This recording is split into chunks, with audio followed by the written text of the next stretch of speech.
Agora a Carolina Borges, analista responsável por fundos imobiliários na EQI Research. Seja muito bem-vinda, Carol, aqui à nossa programação da BMC News. Bom dia. Boa tarde, né? Boa tarde, né? É que para mim não almocei ainda, para mim é bom dia, né? A gente tem dessas aqui, né?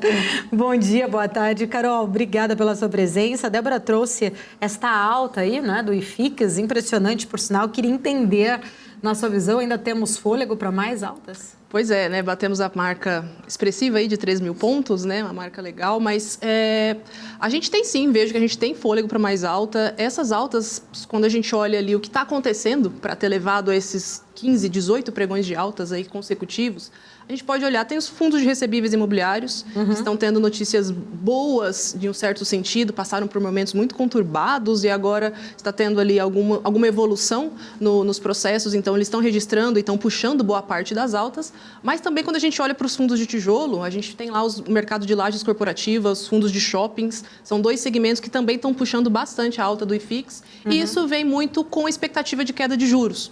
Então, com essa expectativa cada vez mais próxima, ou se for uma queda de juros ali até maior do que o mercado pode estar esperando, a gente também vai abrir aí mais oportunidades e pode sim ter espaço para mais altas. Mas a gente não acredita em um cenário assim pouco volátil. Tá? Então, a gente vai sim ver volatilidade, vai sim ser um mercado que ainda vai passar por bastante oscilação, mas a gente está otimista, aí, principalmente quando a gente fala do mercado real, né, das operações em si.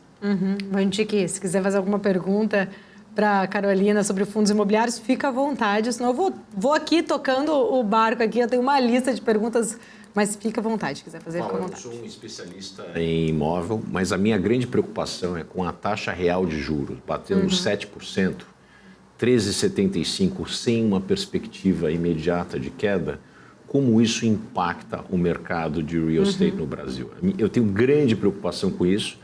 Vejo que o índice está descolado da análise econômica tradicional e não sei qualificar se temos ou não uma bolha ou uma expectativa que talvez seja mais pujante do que a razão nos indicaria. Sim, quando a gente olha justamente, né, o mercado real e o mercado de bolsa, eles estão bastante descasados nesse sentido. Mas esse cenário de juros bastante elevados, com juro real bastante alto, isso acaba tendo também essa retração na atividade construtiva como um todo. Então, a gente precisa ter essa visibilidade melhor, é por isso que a gente está vendo ali essas altas consecutivas ali do IFIX, mas a gente ainda tem esse cenário cinzento, né? Tem a expectativa de uma queda de juros, mas ainda tudo pode acontecer ali para outubro, mais ou menos, como que nós vamos ver, como que vai ser, como que estarão ali inflação, principalmente, se a gente vai conseguir ter essa inflação equilibrada, vai conseguir ter essa estabilização da inflação, para a gente aí sim ter espaço para essa queda de juros de maneira mais significativa. Então, o cenário, por mais que esteja otimista, a gente confia ali no mercado real, mas vai depender muito também ali de dados econômicos, o cenário macro também vai ditar boa parte aí se essas altas ali elas vão ser sustentáveis ou não. Inclusive, a gente viu, acho que um ponto, né, Carol, em relação, durante esse período dos juros mais altos, uma taxa de inadimplência muito grande. Isso pesou bastante também lá atrás, né? Agora a gente tem visto, acho que uma mudança um pouco. Queria entender se esse ainda é um ponto que preocupa ou não para os investidores de fundos imobiliários a questão da inadimplência. Perfeito, sim. A gente teve uma questão muito forte na inadimplência quando a gente falou dos títulos de dívida, então falando ali de fundos de papel propriamente ditos, então aqueles fundos que tinham sim uma taxa de indexação, né, um carrego mais elevado, eles sofreram, ainda estão passando por períodos ali que a gente ainda está vendo como que vai se dar ali execução de garantias, algo nesse sentido. Então essa inadimplência, e quando a gente olhava, né, mês a mês, como que estavam ali o fluxo de pagamento, como que estava sendo o fluxo de recebíveis, né, que aqueles devedores estavam recebendo, a gente via que estava sim aumentando essa inadimplência. Isso em fundos de papel, né, que aí a gente passou e agora estamos caminhando ali, talvez ali para uma resolução que não vai ser fácil, mas pelo menos tem ali algum plano de ação para ser seguido. Agora, quando a gente está falando de fundos de tijolo, a gente pode entrar ali no âmbito dos shoppings, Passaram por períodos ali de lojas fechando, lojistas atrasando o aluguel complementar, né, que é aquele aluguel a mais que o lojista paga, dependendo do volume de vendas dele, foi a zero em muitos casos, né, porque não estava vendo aquelas vendas. Então, essa renda, né, esse fluxo de renda, nesse sentido, falando aqui específico de fundos de shoppings, já tem melhorado, já superou ali o que a gente viu em 2020, por exemplo, 2019 até. Então, a gente tem indicadores bastante interessantes nesse sentido, quando a gente está falando de consumo, por exemplo, né, dos fundos de shopping. Lajes corporativas, a gente está vendo também uma reocupação dessas vagas. Tivemos muitas devoluções, né, empresas ali trabalhando em regime híbrido ou completamente remoto, muitas áreas devolvidas. Agora a gente está começando, todo mês a gente tem notícias de novas locações, novas áreas, ainda não naquele ritmo que a gente gostaria, talvez não nas condições, né, a gente tem visto períodos de carência, descontos, ou mesmo ali o proprietário, né, o fundo imobiliário, no caso, tendo que fazer uma reforma no imóvel, adequar o imóvel à necessidade, novas necessidades, né, que surgiram ali dos locatários, mas já está acontecendo também, tá? Talvez não num ritmo que a gente estava imaginando, mas também já está acontecendo. Então, dependendo ali de onde nós olhamos para o mercado de fundos imobiliários, a inadimplência ainda é um problema, mas que está, em determinados setores, já está sendo superado. A gente falou de inadimplência, eu queria entender um pouquinho da vacância também. Isso ainda é um ponto, porque a gente viu realmente, justamente na época da pandemia, como você estava falando, setor de shoppings, enfim, lajes corporativas, pesando bastante a questão da vacância. Já traz uma mudança, essa retomada, vamos dizer assim, principalmente de grandes empresas, dessas lajes corporativas, ou ainda traz alguma preocupação? Então, semana passada, inclusive, saiu uma notícia aí de uma empresa especializada em lajes corporativas que monitorou a eficiência dos seus funcionários, a produtividade, né, melhor dizendo, dos seus funcionários, e estava falando que a maioria das empresas reportou uma queda na produtividade no regime híbrido. Então, por mais que muitas tenham tido aquela expectativa, né, aquele plano, não, agora a gente vai trabalhar no regime híbrido, não é todo mundo e não é todo setor que consegue se adaptar bem a essa modalidade de trabalho. Então, essa foi uma notícia que acabou gerando aí bastante repercussão e tudo, porque foram dados aí de bastante empresas e tudo mais. Então,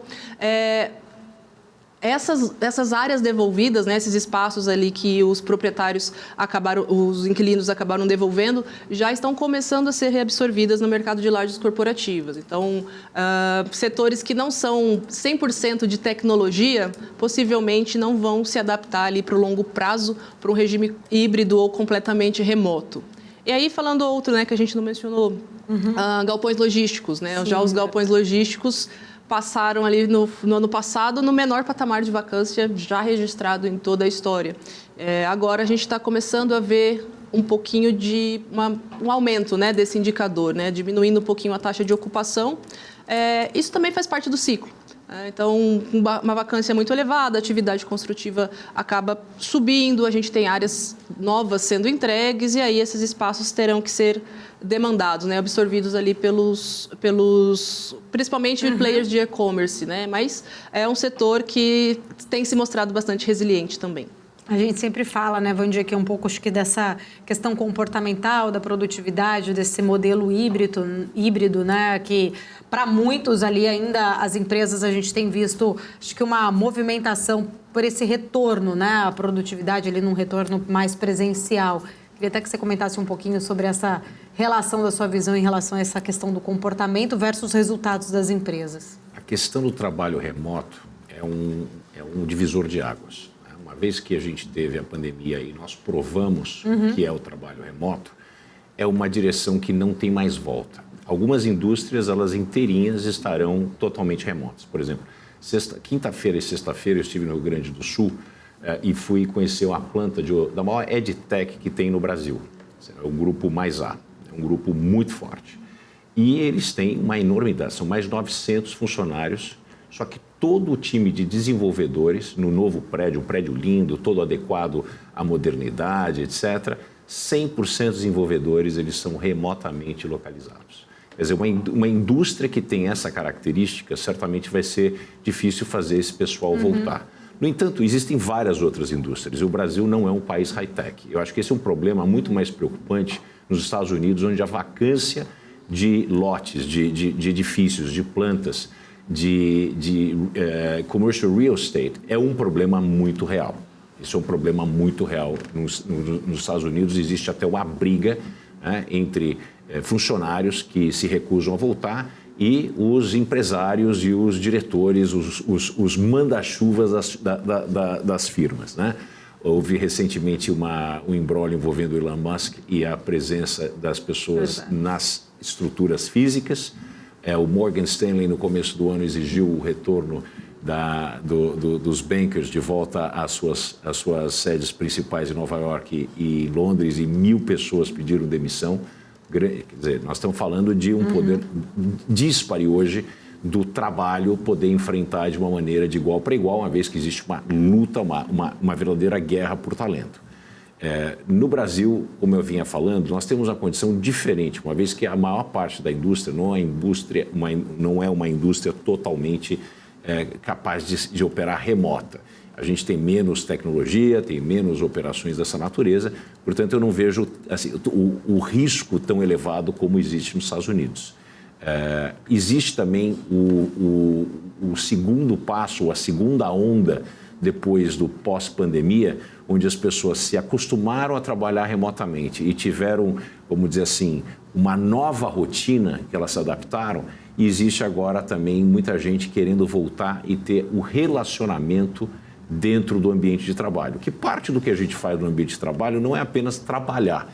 Existe um lado de networking, existe um lado até de entretenimento que nós temos com os nossos colegas. Afinal de contas, trabalhar com outras pessoas faz parte da troca de ideias e do acúmulo de capital humano de uma maneira que não é apenas a maneira formal. Vamos para a escola, né? Social learning é uma coisa muito importante e a gente, como primata, a gente não pode esquecer que os seres humanos são primatas, a gente olha e copia muito o comportamento dos outros.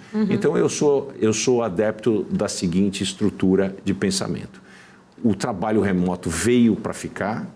A quantidade do trabalho remoto está em debate. E eu acho que o júri ainda não voltou e tomou uma decisão.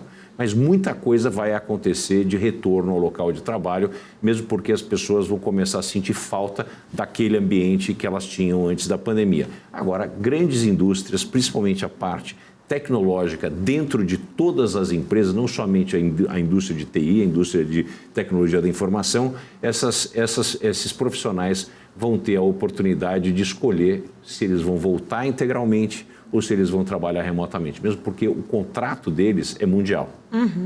Pontos importantes.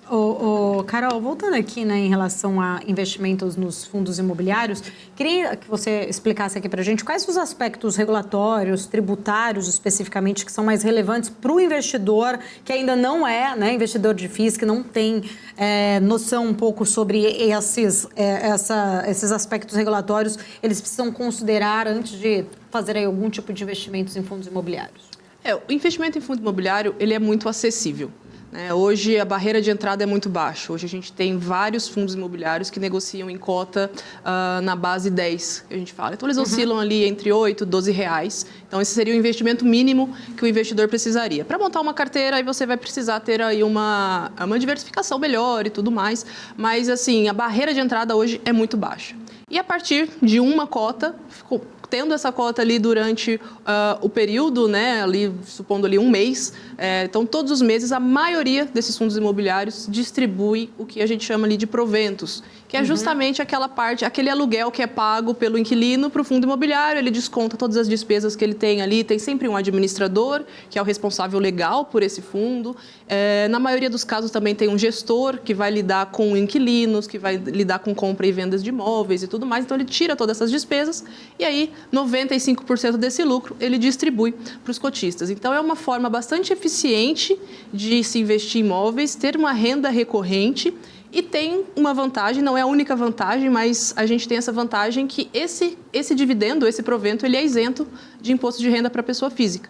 Então, se for um fundo, para a maioria dos fundos, né, fundos grandes ali, fundos que têm mais de 50 cotistas e tudo mais, o investidor que tem ali a partir de uma cota, ele já recebe dividendos todos os meses e esses dividendos são isentos. Então, ele consegue, às vezes, uma diversificação mesmo em um único fundo, né? Ele pode comprar um fundo de fundos, por exemplo, que aí ele já vai investir em outros fundos imobiliários ali dentro, então ele já tem essa diversificação imediata, já começa a receber renda recorrente e não tem ali preocupações com inquilinos, com reforma de imóveis, com problemas com vizinhos e chamada de capital, de assembleia de condomínio. Então, ele não tem toda essa dor de cabeça, essa burocracia que se tem quando se investe diretamente em imóvel. Então, você delega, terceiriza isso para um gestor especializado e você usufrui dessa renda recorrente. Aí, todo mês, se você ainda não está precisando dessa renda para pagar suas contas, né, você já compra mais cotas de fundos imobiliários e aí vai construindo ali uma complementação de renda para aposentadoria, por exemplo. Então, é uma forma bastante eficiente e inteligente, no final das contas, de se investir em imóveis que a gente tem aqui no Brasil. Carol, para a gente encerrar aqui a nossa conversa, eu sei, inclusive, acho que mais importante, vocês estão promovendo um evento 100% online, gratuito, né? Acho que o mais importante aqui para quem está acompanhando a nossa programação, se quiser entender mais, eu queria entender o que vai ser debatido aí no FI Summit da EQI, quais são os temas que vão ser debatidos e como quem está aqui nos assistindo pode participar, inclusive. Perfeito.